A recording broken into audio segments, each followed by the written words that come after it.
Alright, so the other day I was at the store with my son and getting something for him for, I don't know, Hanukkah or something, I don't remember. And he wanted this unit, which was, this ninja kit. You can call it what it is. It's just this cheap piece of plastic toy that he's, nearly destroyed already. Haven't owned it very long. And I thought to myself, you know what? Being a skilled laborer, I thought, man, I think we can do something a little bit better. And so I got out the old tool, always looking to expand my skill set. Got out my Spokeshave and made something a little bit more resilient. As you can see, they're about the same dimensions, and I brought this in and thought and saw my other children go absolutely nuts, saying, "Hey, I want one of those." So I don't have an excuse to make more of these. Anyway, I'll show you how to use a Spokeshave to make wooden swords for your kids. Now, this is going to be our template, so I'm going to take the screws out of the handle here, and then I'll use a furniture clamp to put it down on the piece of wood here. I'm going to use a piece of walnut this time and see how that reacts to the Spokeshave. Okay, so I got it clamped down, and I'm just going to draw around the unit with my pencil here.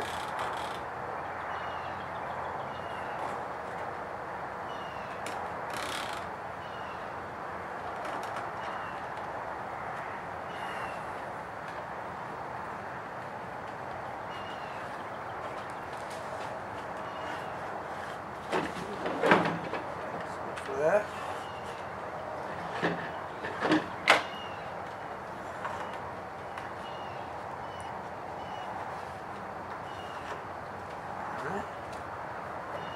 Alright, I got it close to the edge so that I don't have to cut off a bunch of excess. This should go pretty quick.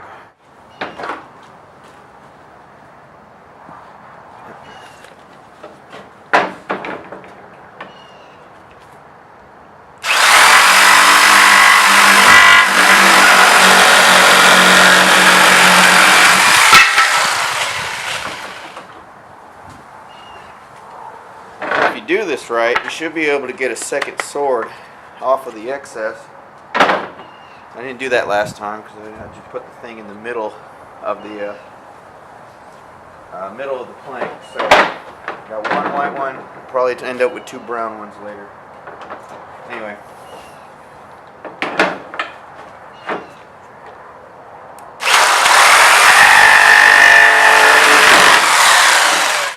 Using my furniture clamp, I'll be able to keep this thing a little more stable while I'm cutting it.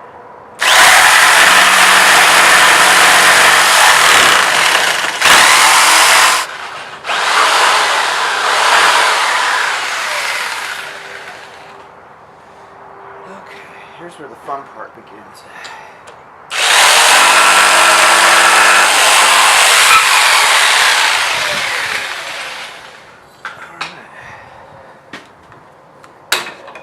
There you have it. We have our blank cut out.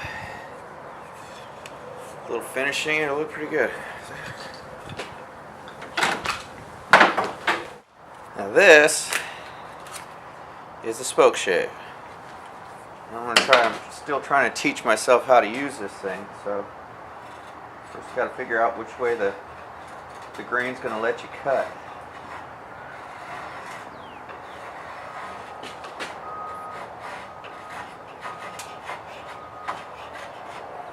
Also learning you really need to take your time when you're doing this. Otherwise you cause yourself problems.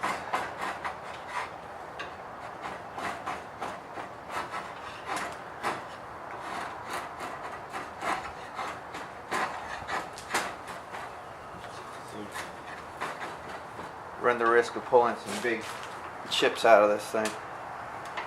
You don't want to do that because it will ruin the overall grain later.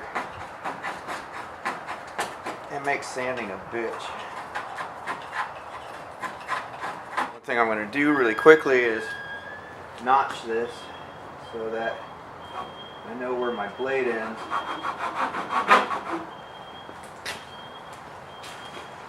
And where my pommel begins.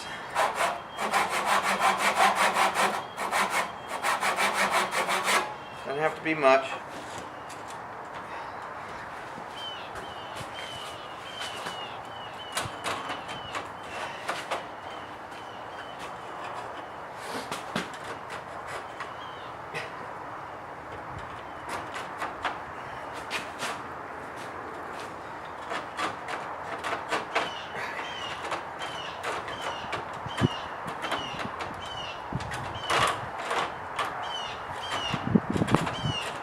Okay, on the sanding. Okay, I'm going to start off with some 120 grit and then finish up with some 220 grit in order to get this thing looking halfway decent. So. If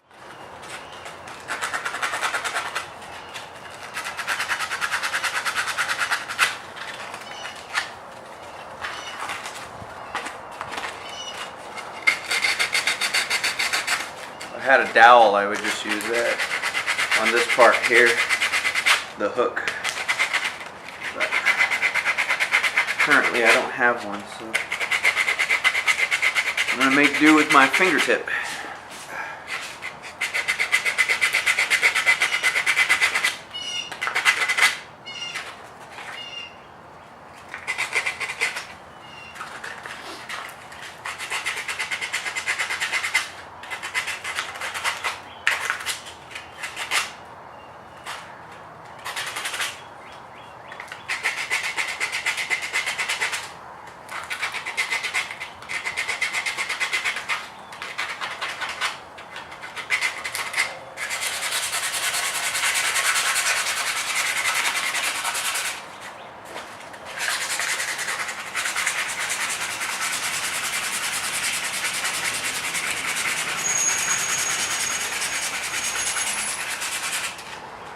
I love the smell of walnut.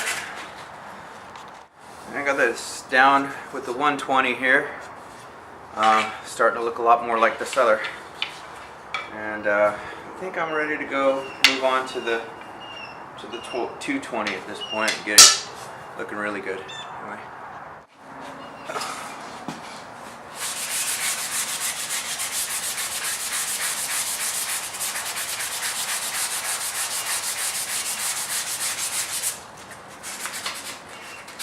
Now, as you can see, with a little bit of work, now I have two identical swords, one made out of walnut and the other made out of maple, and kind of a yin and yang kind of thing, I don't know.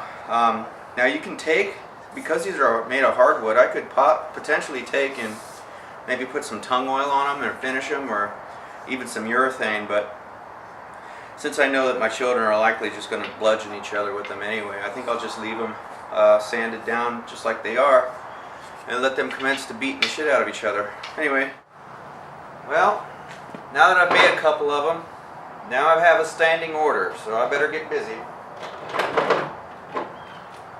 and set it up and get going.